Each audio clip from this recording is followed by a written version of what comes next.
El llamado de Leví y la pregunta acerca del ayuno. Así se titula el estudio de este día lunes 15 de julio. Te invito a leer el libro de Marcos capítulo 2 versículos 13 al 22.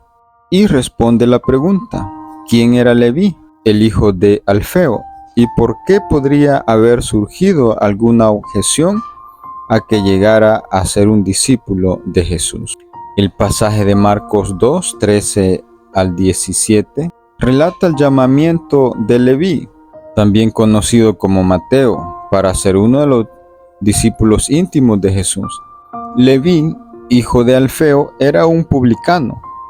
Los publicanos eran judíos que trabajaban para los romanos recaudando impuestos de sus compatriotas. Eran vistos como traidores y apóstatas excluidos de la vida religiosa en Israel debido a su colaboración con el poder imperial. Jesús vio a Leví sentado en el banco de los tributos públicos y le dijo: «Sígueme». Leví se levantó y se convirtió en uno de los discípulos de Jesús. Esto provocó críticas por parte de los fariseos, quienes consideraban a los publicanos como pecadores y no aptos para estar cerca de un maestro religioso. Jesús respondió diciendo que él había venido a llamar a los pecadores, no a los justos. Se presentó como el médico divino, que había venido a salvar a aquellos que más lo necesitaban. En resumen, el llamamiento de Leví muestra la compasión y la misión de Jesús de acercarse a los marginados y pecadores para ofrecerles salvación. En los días de Jesús, los publicanos o recolectores de impuestos eran funcionarios que estaban a las órdenes del gobierno local o de Roma.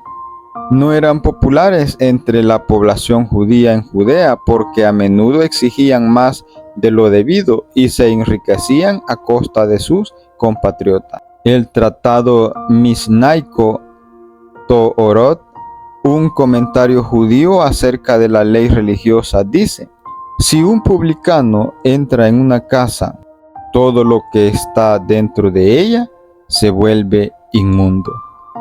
Por lo tanto, no es sorpresa que los escribas inquirieran en tono de desaprobación: ¿qué es esto que él come y bebe con publicanos y pecadores? ¿Cómo respondió Jesús esa pregunta? No la rechazó, sino que la revirtió, indicando que son los enfermos, no los sanos, quienes necesitan de un doctor. Reclamó de esta manera para sí el título de médico espiritual, aquel que puede sanar el alma enferma de pecado. ¿Acaso no debía un doctor ir donde están los enfermos? Marcos 2, 18 al 22 inicia un nuevo tema. Se trata de la historia central de estos 5 relatos relacionados con la controversia.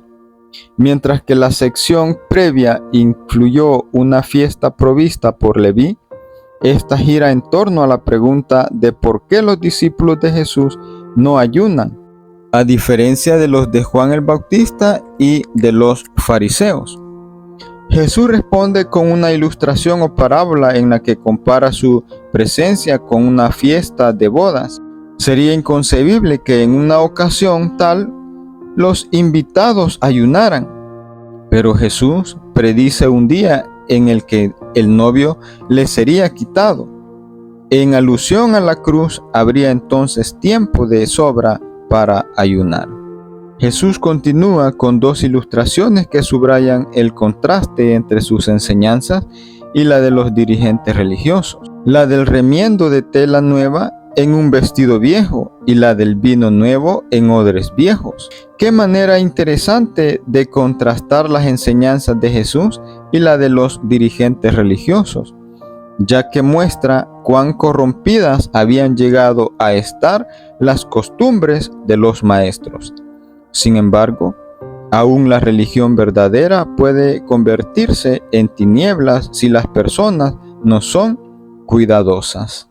Ahora, ¿Quiénes son los que hoy podrían ser vistos como los recaudadores de impuestos de los tiempos de Jesús? ¿Cómo podemos ajustar nuestra manera de pensar acerca de ellos? En la actualidad, los recaudadores de impuestos modernos, también conocidos como agentes de Hacienda, desempeñan un papel similar al de los antiguos publicanos en tiempos de Jesús. Estas personas recaudan impuestos de otras personas o empresas.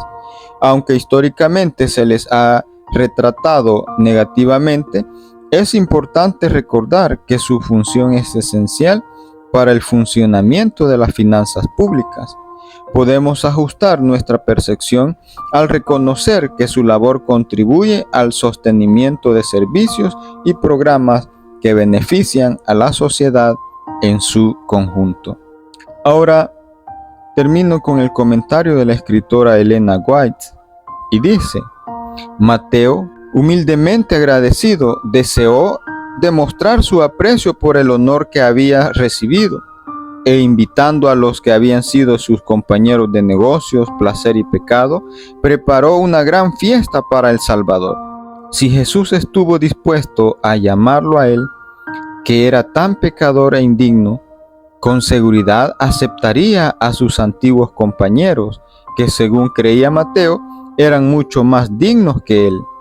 Mateo tenía el gran anhelo de que compartieran los beneficios de las misericordias y la gracia de Cristo. Deseaba que supieran que Cristo, a diferencia de los escribas y fariseos, no despreciaba ni odiaba a los publicanos y pecadores. Quería que conocieran a Cristo como el bendito Salvador. Jesús nunca rechazó una invitación a una fiesta tal. El propósito que siempre estaba delante de él era sembrar en los corazones de sus oyentes las semillas de la verdad mediante su encantadora conversión que le ganaba los corazones. En cada uno de sus actos, Cristo tenía un propósito y la lección que dio en esta ocasión fue oportuna y apropiada. Por medio de ese acto declaró que ni aun los publicanos y pecadores estaban excluidos de su presencia. Estos ahora podían testificar que Cristo los honraba con su presencia y conversaba con ellos. Esto se encuentra en el comentario de la señora Elena White, en el Comentario Bíblico Adventista, tomo 5, página 1094. No hay duda que este llamamiento de Leví trajo una gran controversia para los dirigentes religiosos en la época de Jesús. Que Dios nos ayude a comprender su palabra y las enseñanzas que en ella están. Que Dios te bendiga.